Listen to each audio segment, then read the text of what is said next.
Welcome to News Laundry Chota Hafta. For the full episode, subscribe because it is behind the paywall and only subscribers get access to uncut, complete content. News Laundry Hafta is our weekly wrap of all that made the news, all that didn't, and all that should have and all that shouldn't have. We agree, we disagree, we critique, and occasionally we beat each other up. But it's all good fun.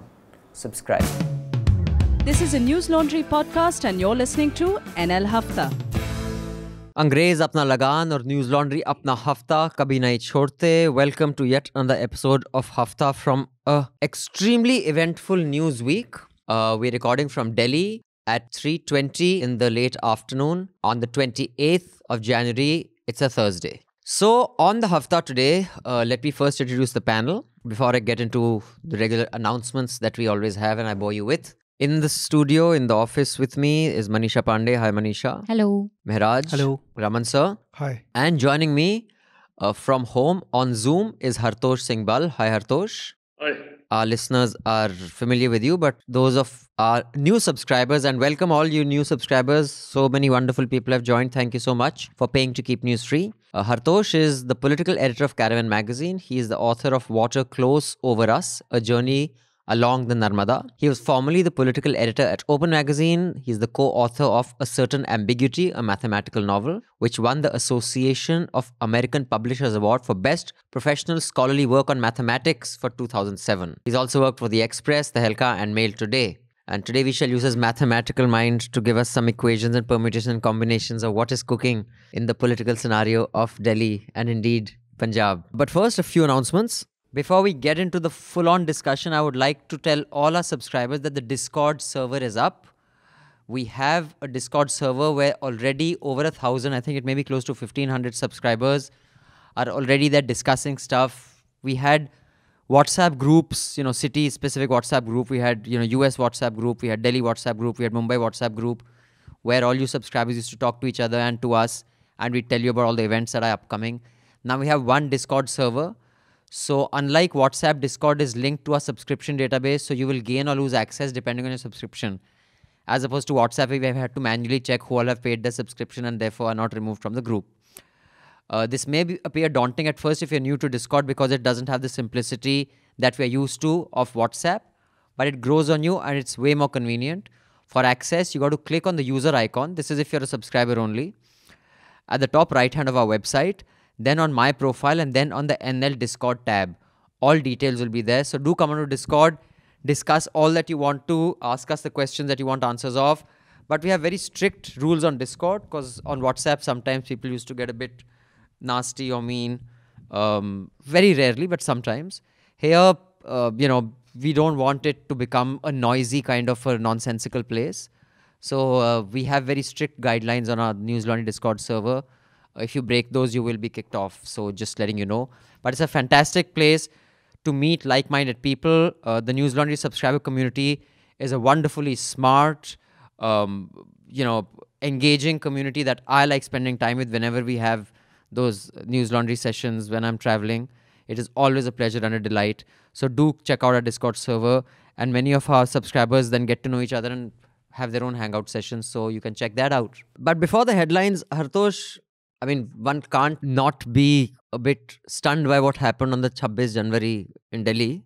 Where were you? Were you at home? Were you in Delhi? Were you traveling? I was sitting and talking to my reporters who were out there. We have to just be we were getting a sense of it from every which place where we could be hearing people talking to the reporters who were out on the field and just following whatever was happening with a pretty clear idea of it. I see. So we shall be discussing that in some detail. Also, lots of journalist-related things have happened. Rajdeep Sardesai has been taken off air. Yeah, with his 1 month salary. Salary cut, matlab mithai nahi milegi, kone mein baitho. Neha Dikshit has been sent some horrific threats. Yeah, we shall she's filed a discuss police that. complaint. And case against 3 journalists in UP for reporting on children at, at a yoga festival. That is alarming for journalists. But let's get the headlines before we get into the discussion, which Manisha shall give us. Yeah. The huge tractor rally that was planned by farmers on Republic Day culminated with a section of protesters entering the Red Fort and hoisting the Nishan Sahib and Farmer Union flags. Delhi police has detained 200 targeted protesters in connection with Republic Day violence. They filed 25 FIRs and booked over 30 farm leaders who were part of talks with the centre. Some farm leaders have also accused actor Deep Sidhu of leading farmers to Red Fort and have blamed him for the violence. A lawyer, meanwhile, has filed a petition in the Supreme Court seeking judicial inquiry into the violence that took place on Republic Day's tractor rally. Supreme Court has stayed the Bombay High Court order that stated that minors groping without skin-to-skin contact is not sexual assault. Thank God for that. The same Bombay High Court judge has given another order today which says that holding hands of victim or open pant zip of accused will not amount to sexual assault under POXCO. India Today takes lead anchor Radip Sardesai off air. They've cut his monthly salary. This was because... 1 month salary. Not monthly. Yeah. They've not cut his monthly salary. They've cut his 1 month salary. We can discuss what happened here with the story. There's been a case filed against 3 journalists for reporting on the plight of children at a UP government event. The government not only filed a clarification to the report, but also filed an FIR. Petrol diesel prices touched record high in Delhi after increase in rates. India is 7th on index of countries impacted by climate change in 2019. The Supreme Court has refused to grant the makers and actors of Amazon Prime web series Tandav protection from arrest. Comedian Munawar Ali continues to be in jail. His bail plea has been rejected by the Madhya Pradesh High Court. Wealth of Indian billionaires has increased by 35% during lockdown, according to Oxfam. Excellent. Facebook to permanently stop recommending political groups to users. Journalist Neha Dixit has said that she's been stalked for months. She's received rape and death threats. And this week, someone even tried to break into her house. She's filed a complaint to the police. Over 100 have been injured as police, tear gas, water cannons, teachers protest in Agartala. And US judge approves the Weinstein Company bankruptcy plan to pay $17 million for sex abuse claims. Look, first of all, I was not surprised that the route was broken on the morning. And anybody who's been following the protest with any degree of closeness already knew this was going to be happening. On Jan 25th, about 3 p.m. in the afternoon, I put out a tweet. I said I doubted the implications of the statement of Sarwan Singh Pandey, General Secretary of the Kisan Mazdoor Sangharsh Committee, have yet sunk in. All bets are off for tomorrow, and the Delhi police's attempts to enforce a route for the tractor rally seem to have failed. This is on Jan 25 afternoon. I have tweeted this out. Yeah? The Delhi police itself has been quoted on. I read out a story to you, NDTV story from the 25th, which claims that mischievous elements can create a law and order situation, and says that the ISI and Khalistani groups will be creating trouble on Republic Day. 2 things come out from here. One is that the deviation from the route by a large number of protesters was predictable. The background to this, you must understand, is that when this whole tractor rally had, and I hold the farm leaders, however much they may shirk away from it, also accountable for this, had made it clear that it would be entering Delhi. What was the demand of most of the people in the protest side, Singhu and Tikri, was that they should be allowed to touch the outer ring road. The route that was finally settled with the Delhi police and the leaders did not touch the outer ring road at the points that they wanted. It created dissatisfaction among the younger elements at Singhu, and this was very clear over the last 2 days. Among the people addressing the younger elements was Lakha Sudhana, who has his own history, and Deep Sidhu. Whether Deep Sidhu is a plant or not, I think people are trying to make all sorts of justifications. He's been close to the BJP, he entered politics through Sunny Deol. Does that make him necessarily BJP? Being an associate of Sunny Deol, not necessarily. But those are the facts on the ground. Now, the question is that if the Delhi police knew that ISI and Khalistani, in their words, I don't think that either of those 2 terms actually find any justification in what happened. Or the second simple fact that if journalists like me knew that the route would be broken, there would be turning. Then how on Republic Day do you not have security at the Red Fort? How do you not have preparations at crucial places? Interesting question. I don't have answers to that. Certainly, the farm leaders were not in control of this group that broke and moved towards the Red Fort.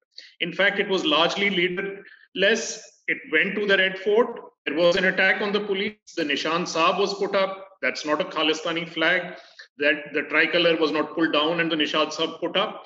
These things happened. This is the fact. Whether they were allowed to happen, whether enough was done, there couldn't have been an intelligence failure because everyone knew that these were the events that were going to occur. The farmers itself, were they entirely antisocial elements or misled? No, a lot of them were genuine protesters who had come with the expectation that they would be going into Delhi. Those are the 2 facts that came together on that particular date and time. Apart from that, I think the mainstream media machinery, the government media machinery kicked in about the huge amount of violence. Well, if you look at it, I think that point has been made that civilians, private citizens, private property was not touched. Buses were moved out of the way as barricades. And the real clashes that happened at that single event at Red Fort, which can't be justified in any case. This is the sum total of what happened on 26. The focus has been Red Fort. It leaves out a lot of other things. And then this whole whipped up right-wing hysteria of Khalistan, an idea that hasn't occurred to any of the protesters, anybody in Punjab, has been created to the extent. And I can tell you the damage this is doing is, yesterday a friend of mine was wandering around Sundar Nursery, which is the new Lutyens Delhi Khan Market kind of hangout. And he said that there's a young Sikh boy running around with other children, and suddenly the young children start calling out Khalistani Khalistan. This is a throwback to the early 80s. This is a throwback to 84. This is a throwback to 85, created out of nowhere. So I'm just laying out what the situation is today in the country as a result of what has happened on the 26th. Ghazipur was the area. Like at Singhu border, just one group broke. But at Ghazipur, according to our reporters who stayed there in the during the night, he said many new people had come from Pilibhit, Bajpur and Vilaspur, that Uttarakhand area and UP. So they had come in the night, the youngsters, and they were the most instrumental in breaking the barricades. And they wanted to go to Central. They wanted to go to the Central. At night only. It was they had planned. Decided that we are going there. It was there. planned. It doesn't matter whether this Lal Killa jana hai. It was planned. Newcomers were mainly, they were the instrumental, in breaking the barricades. And they were all youngsters. And the police was completely outnumbered. What police had done, they had just put the barricades in the form of the buses. The buses were standing and some, containers. So they removed them through the tractors. Right. Okay. And they just marched on. So I think Ghazipur, the people were more aggressive. The ones who had come from Ghazipur side. From day one, these channels have called them Khalistani. They didn't have to hoist any flag or do anything. This narrative was there from day one without them having to do anything. कि they are Khalistani, they are unpad, बहकावे में आए हैं, भ्रमित हैं, मत इनकी बातों को सुनो. These are the things that are being said about the farmers. So you have a situation here where you have a bunch of young people, lots of young people, old people also, but younger, more restless people. You see every day how you're being vilified by television media. You see that the government's not listening to you. You want to be heard, you want to be seen. You create this sort of a pressure cooker situation and it's bound to burst. And I think that's what BJP specializes in doing. To create enough pressure. You just push people to a corner till a point that they will naturally explode. And in this case, I would still say, though television was showing these, images of Nihangs with a sword, they didn't show how the police was beating them up. They didn't show how there were protesters stopping these Nihangs. They didn't show how there were protesters asking young people to get off the ramparts of Red Fort and saying, "Tum apna nuksan kar rahe ho, get off." If this was such an aggressive, scary, whatever Khalistani rally, why were they being greeted in every neighborhood that they went through? This is very different from, by the way, the Ram Mandir collection rallies that are happening now, which, they go through neighborhoods and, chant stuff about Muslims and all that. So this was not, of course, it went crazy at some point with the, them racing around with their tractors the way they did. Of course, there was violence against journalists, but I think the violence was amplified way more. But do check out Manisha's episode of Nuisance to see how she's, distinction between Capitol Hill and what happened. But yeah. Mehraj, your take on what you saw, is it incompetence? Is it design? What do you make of what you saw? So what Manisha was saying and what Hartosh was also saying, part of the responsibility definitely lies with the farmer leaders because they built up this thing. But the expectations. Yeah. What we shouldn't lose sight of is the fact that the primary responsibility for this lies with the government. This protest didn't start on the 26th, not even on November 26th when they came to Delhi. They started in Punjab in September. And how did the government deal with it? They practically imposed a rail blockade on the state, on Punjab. After that, they came to Delhi. They were brutalized by the police on the way. They came here only asking for their demands to be met. Talk to us with dignity, talk to us with respect. They have been thwarted at every single point. And then comes, like Manisha said, there's this thing, okay, they're not listening to us in Punjab. They're not listening to us on the road. They're not listening to us at Singhu and Tikri. Let's go to Delhi. And then what happens is, first they try to do this jugaad. No, you stay there, you come here. And then they put up blockades on their on their way and the police commits violence. Obviously, if you have 2 lakh people on the road, you will always have, I mean, even if it's Gandhiji's protest, you will have some people who will commit violence. Mm-hmm. That happens. But this whole narrative that has shifted overnight, that the entire blame lies on these guys because they committed violence. Now we are no longer with them and this and that. I mean, this is just, I mean, and this is not something that's happened new. We saw this like only a few months ago with the CAA. Before, I mean, Kashmir, though, it happens every month. Elsewhere, it happens every month. So this is not something new. And Manisha was saying the channels didn't show that these people were being like the farmers were trying to intervene, containing the violence. That is not their job. Their job is to show that they are committing violence because, I mean... I'm wondering if, 2 things that definitely come to light is I saw this one clip of some of these anchors saying, will these farmer leaders answer? They cannot absolve themselves of responsibility.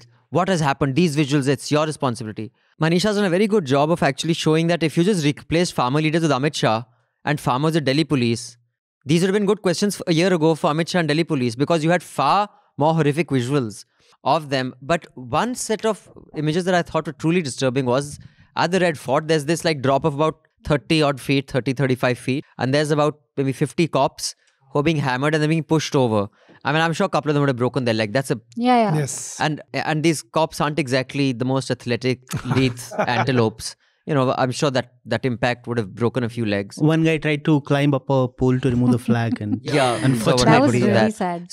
So I think it's very disturbing what the media is doing, and we'll discuss it later in the Hafta on, if that's having impact on the judiciary, on governance overall. But I don't know, have any of you seen that Iron Man film where there is this character, Trevor Slattery, that Ben Kingsley plays? He's basically a character called the Mandarin.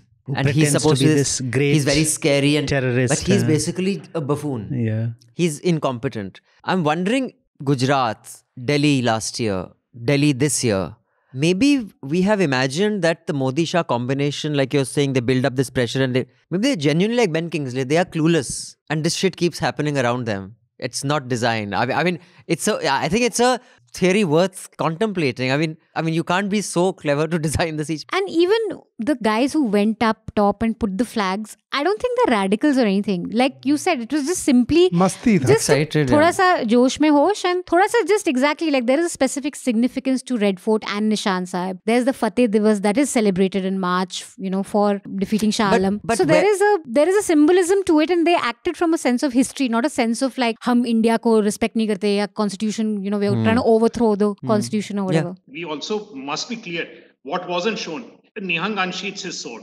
We don't have any cut injuries on any policeman. The people who interposed themselves between those swords and the policemen were the other Sikh protesters themselves. And that is clearly there in every video footage, etc. Those are not images you are seeing. Through this supposedly, even the word here was used, primary identity, even the most hot-headed of protesters made sure that the primacy of the Indian tricolor was not challenged at any point of time. That is not the act of somebody looking to make a point of taking over the state or the nation. That is not what you would do if that was what. And in fact, there were some anchors who gave direct false information by saying that it's been replaced. Times Now said very clearly that the tricolor was replaced, which is a lie. It was not replaced anywhere. Yeah. और मुफत खोर भाई लोग enjoying छोटा हफ्ता. हाँ भाई ऐश करो छोटे हफ्ते के साथ. लेकिन if you want the full hafta, you have to come behind the paywall because the full hafta is only behind the paywall. And what other benefits do you get when you become a subscriber other than the full hafta? Well, you get to get on our Discord server, which I have already explained to you. Also, you can use the RSS feed to put on your other podcast platforms if you're a game changer. And if you come out to newslaundry.com, you know how that's done. It's come to a stage where I know many journalists who speak to me on the phone and they say, yaar, dhyan rakho, tum bahut zyada bol dete ho. And those people aren't bhakts, but they don't want to speak up. The whole fear psychosis has worked. People who could speak up have decided not to. They said, fuck it. Yeah. How has it come to this stage? Is the fear only commercial? I mean, we can keep saying, pay to keep news free and that is the model. But I don't think it's just a financial thing. I mean, I do believe people like Savant and Anjana Om Kashyap and all, they genuinely believe that this should be a Hindu nation. I think many of these judges aren't looking for a post-retirement job. They genuinely believe this should be a Hindu nation and they genuinely believe we should be the Hindu version of the Taliban. It's a very potent combination of incompetence and belief. You see, most of these are bad journalists who would have otherwise never made it high up in the profession.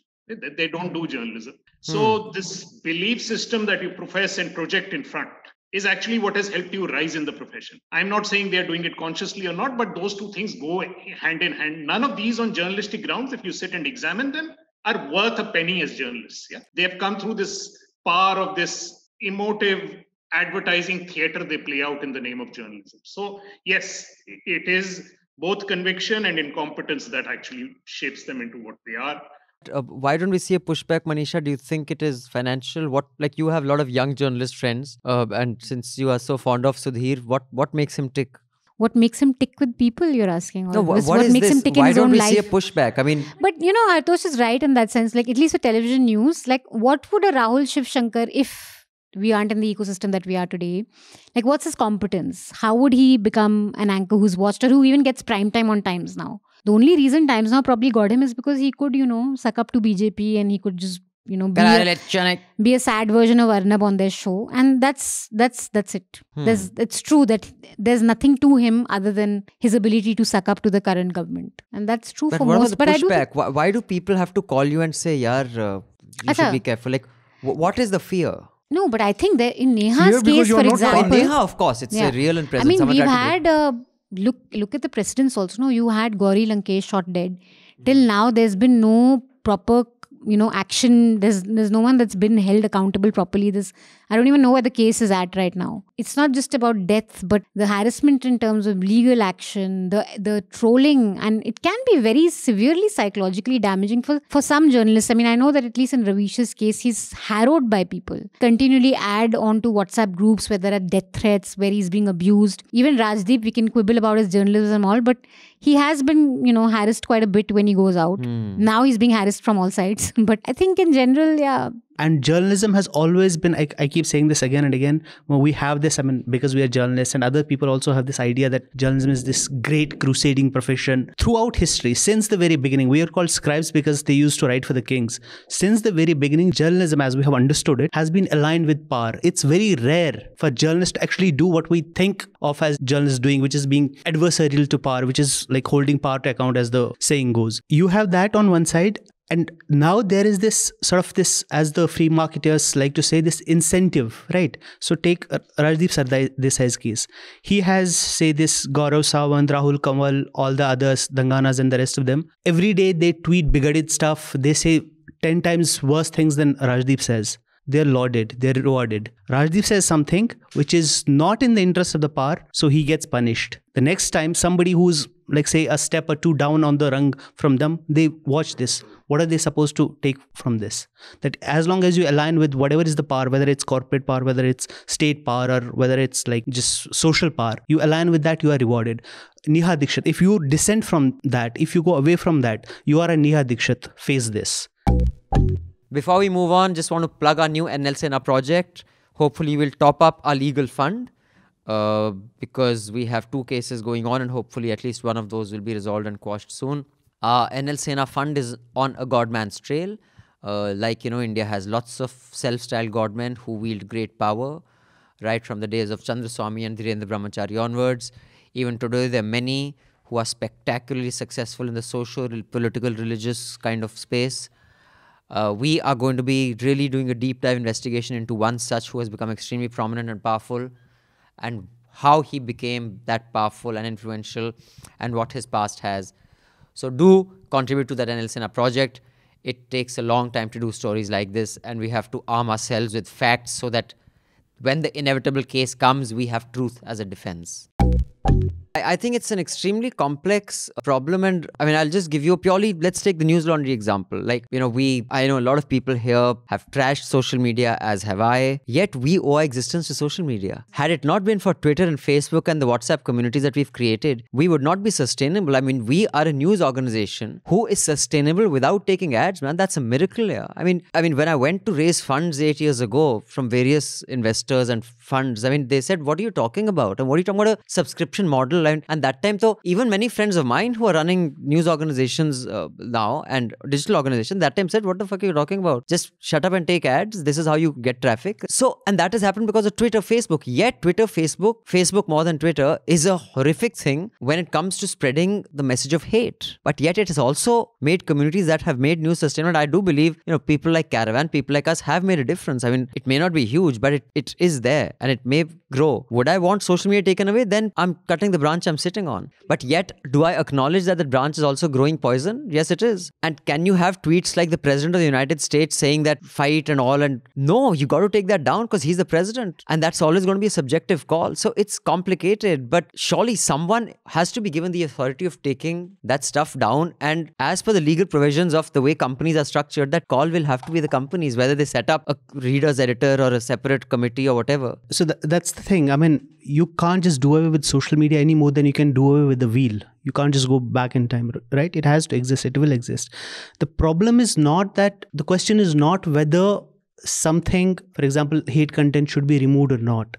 I mean, if you are living in a human society, there will always be people online and off who will, even on a platform that is created with the noblest of intentions, they'll misuse it, they'll use it for hateful speech. The question is, how do you deal with it, right? So the problem here is Facebook doesn't want to deal with hate speech, Twitter doesn't want to deal with hate speech, Google and YouTube and all the rest, because that is their business model. Their business model is to make us addicts. And the best way to make people addicts on social media is to send you down this rabbit hole. Is an emotional trigger. Basically, an emotional trigger is way more effective than an exactly. intellectual trigger. As one of this, there's this American antitrust scholar. He put it beautifully. He said their business model is they're selling tickets to the end of democracy. So unless you change that business model, unless you make them accountable, that's not going to happen. We say Facebook has moderators, Facebook does this and that. Essentially, what the real thing is that it's just one person making decisions for a platform that is used by billions of people. Yeah, Mark Zuckerberg, and that's because the way he structured his company and he's been able to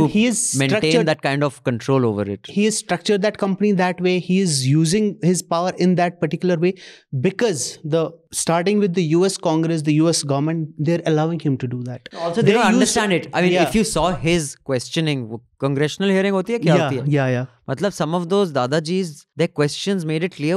They don't understand what is the internet. I mean, Precisely. It was very clear. This was the same thing at one point of time. This was the same thing that the oil companies were doing, Big Oil was doing, the telecom, these were doing, the monopolies were doing. But they went after them, broke them up, made them responsible. Because there's this argument, and it's a very powerful argument, internet wouldn't have existed like as it exists now if the US government hadn't broken up the telecom monopolies.